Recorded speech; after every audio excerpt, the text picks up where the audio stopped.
আজ ত্রিপুরা মেডিকেল কলেজে অনুষ্ঠিত হল ভারতের চিকিৎসক সমিতির ত্রিপুরা রাজ্য শাখার রজত জয়ন্তী সম্মেলন। মেডিকেল কলেজের বিবেকানন্দ অডিটোরিয়ামে বসে এই রজত জয়ন্তী সম্মেলনের আসর। সম্মেলন উদ্বোধনে উপস্থিত ছিলেন রাজ্যের মুখ্যমন্ত্রী ডক্টর মানিক সাহা। সম্মেলনের আসরে উপস্থিত ছিলেন সংগঠনের সর্বভারতীয় কর্মকর্তাদের সঙ্গে রাজ্য স্বাস্থ্য শিক্ষা অধিকর্তা এইচ.পি. শর্মা, রাজ্য স্বাস্থ্য অধিকর্তা ডক্টর তপন মজুমদার সহ ডক্টর প্রদীপ ভৌমিক।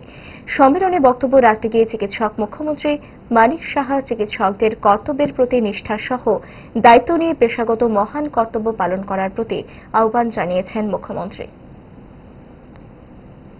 এখানে ক্রিটিক্যাল কেয়ার ব্লক এবং কমিউনিকেবল ডিজিজ সেন্টার এবং দুটি স্পেশাল ওয়ার্ড স্থাপন হয়েছে এবং টেলিমেডিসিন লিঙ্কেজ উইথ এইডস সেটা নিয়মিতের সাথে শুরু হয়েছে।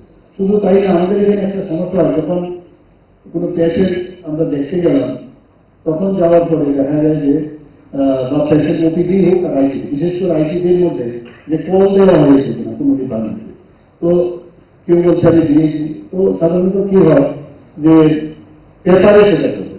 তো আমরা ঠিক করলাম যেখানে ডিপার্টমেন্টের রেফারেন্স সিস্টেম, মানে কোন সময় রেফার করা হয়েছে এবং রিসিভ করেছে সবকিছু কিন্তু এখন অটোমেটিক্যালি ধরা যাবে।